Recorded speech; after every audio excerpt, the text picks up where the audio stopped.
فیہن قاصرات الطرف، ان جنتوں میں وہ عورتیں ہیں کہ شوہر کے سوا کسی کو آنکھ اٹھا کر نہیں دیکھتی۔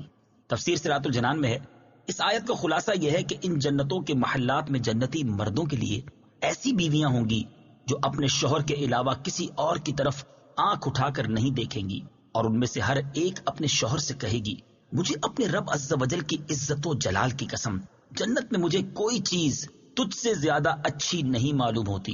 تو اس خدا عز و جل کی حمد ہے جس نے تمہیں میرا شوہر بنایا اور مجھے تمہاری بیوی بنایا۔ اور وہ بیویاں ایسی ہوں گی کہ انہیں ان کے جنتی شوہروں کے علاوہ نہ کسی آدمی نے چھوا ہوگا اور نہ ہی کسی جن نے۔ ان بیویوں سے مراد حور عین ہیں، کیونکہ وہ جنت میں پیدا کی گئی ہیں، اس لیے ان کے شوہروں کے سوا انہیں کسی نے نہیں چھوا۔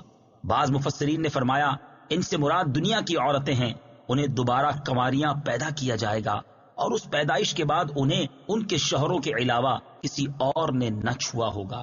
آیت فیہن قاصرات الطرف سے حاصل ہونے والی معلومات۔ اس آیت سے چند باتیں معلوم ہوئی۔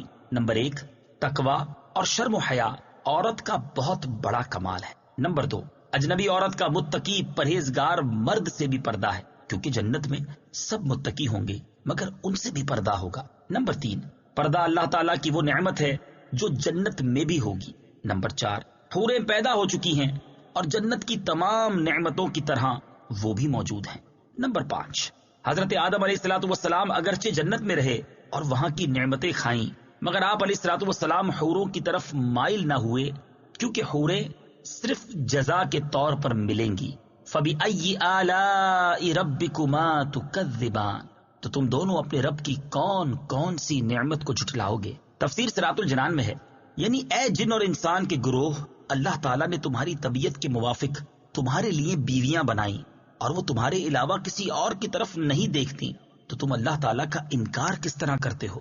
اور تم دونوں اپنے رب عز و جل کی کون کون سی نعمت کو جھٹلاؤ گے؟